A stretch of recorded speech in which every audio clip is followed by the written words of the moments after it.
friends, welcome back to the channel. My name's Molly. I'm the founder, owner, operator, everything for Lacquer22, a small nail polish company.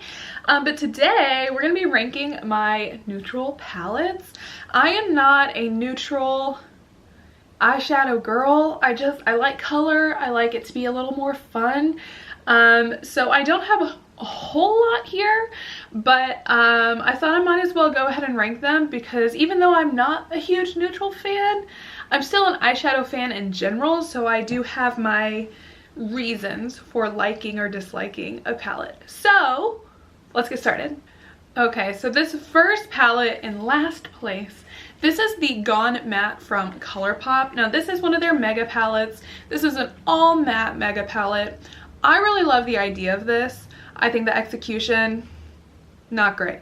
I do think that there are plenty of people that would get a lot of use out of this. I'm just not one of them. I think there's too many shades in here that are too similar. I feel like they're duping themselves in a single palette, and I just don't like that. I do appreciate that we have some warms, some cools. We have the grayscale purple and more pink, more orangey rose, so I do like the differences there. But overall, pass. In 7th place, we have Wild Child. Now this is also from Colourpop. This is definitely much more compact. This is their 9-pan kind of bronzy neutral palette. I really enjoy the tones of this palette. I just feel like it could have been done a little bit better. I feel like this glitter shade right here was unnecessary, but I also just can't stand pressed glitters. This shade is a matte with glitter, but it has so much glitter that it looks like a shimmer. What are we doing? I feel like some of the mattes are almost like too pigmented. Like you have to be very careful, at least if you're my skin tone where you're translucent. You need to be very careful, use smaller brushes, and kind of take your time with this palette. I do really love the giraffe print on the front. I love a good giraffe.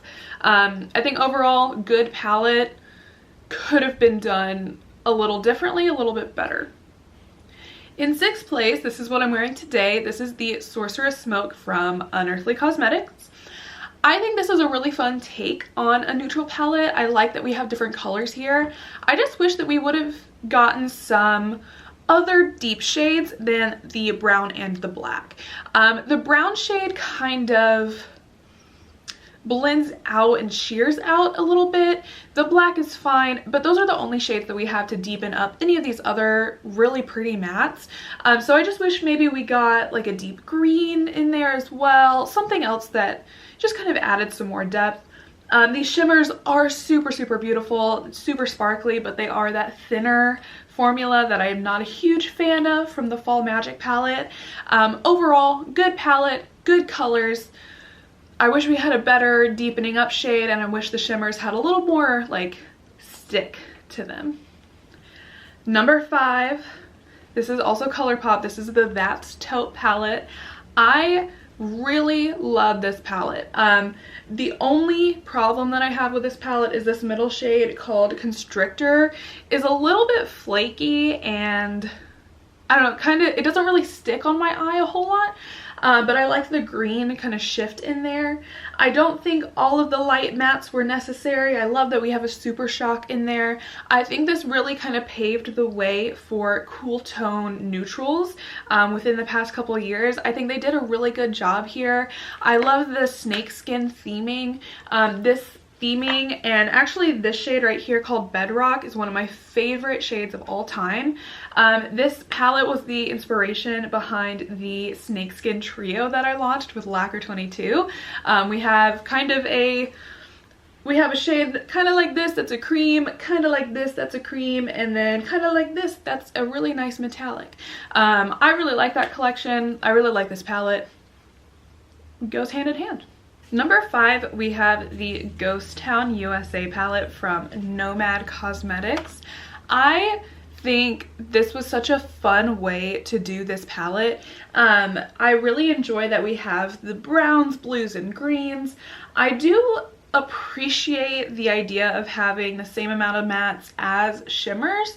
However, I feel like a lot of the shimmers are very similar, especially on the eyes, so I don't really feel like we needed all of them. But I really like the theming of this. This is typical Nomad quality. This is their, I believe, the debut that they had with their new shimmer formula. Really, really good. I think they just did really good. I just think it's maybe too big because, again, we didn't need all of the shimmers that we got. Number 3, we have the tiniest little one. This is Truffles from e.l.f. This is a quad from when they originally released those bite-sized eyeshadow palettes, and I think this one is my favorite one. I really enjoy the quality of the mattes here. I think the shimmer is really pretty. I feel like this is just such an easy look to do, and I feel like, I don't know, I feel like they just did it right. I enjoy the colors of the mattes. The depth that they have here is really nice, and it's just easy peasy. It's cheap. I don't really think you can go wrong with this one. In second place, we have All Done Up from Blend Bunny. I think this is one of the best neutral palettes. Obviously. I think this is such a fun neutral palette. I kind of went back and forth on if I should be including this palette in this video, because I plan on doing a like best neutral palettes for color lovers and best color palettes for neutral lovers, and I feel like this can hit both of those. I feel like this row on the edge, this column on the edge is neutral. I feel like the middle one is neutral, and I feel like the one over here is neutral. I feel like the quality in this palette is just so good. I love Blend Bunny quality so much.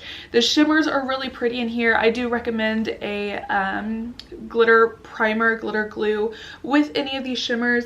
But I think they did really good. I always love the Blend Bunny setup where we have a light, medium, and dark of one color family. I just think this palette is so good. I really just don't think you can go wrong. Alright, the number 1 spot. This is the Okavango Safari palette from Nomad. We talked about the Ghost Town USA. That's their cool tone neutral palette, but this is their warm tone. And I think they did such a good job with this theming. I've talked about it so many times. I love that we have the green row in there. It's so fun. This zebra shade is just adorable and geniusly named. The matte quality of Nomad is really good. However, I do have some issues with these 2 shades down here. Sometimes they kind of blend and sheer out instead of staying with that darker shade to have depth. But other than that, I just love this palette. I am a huge animal lover, so I love the little footprints that they have in the mattes. I think it's so cute. I think they just did a really good job. I really just can't say enough good things about it. Nomad is a really fun brand. I feel like their theming is always so good, and it just always makes sense. And this palette is no different. If you are a neutral fan, I highly recommend you check out any of these palettes. I really don't think you'll be disappointed. It just kind of depends on what your style is. I think all of the quality is good. It just may be a little different than what you're used to. So sometimes we have to have a learning curve. But yeah, that's all I've got for today. I hope you enjoyed the video. I hope you have a great day or night wherever you are, and I will see you next time. Bye!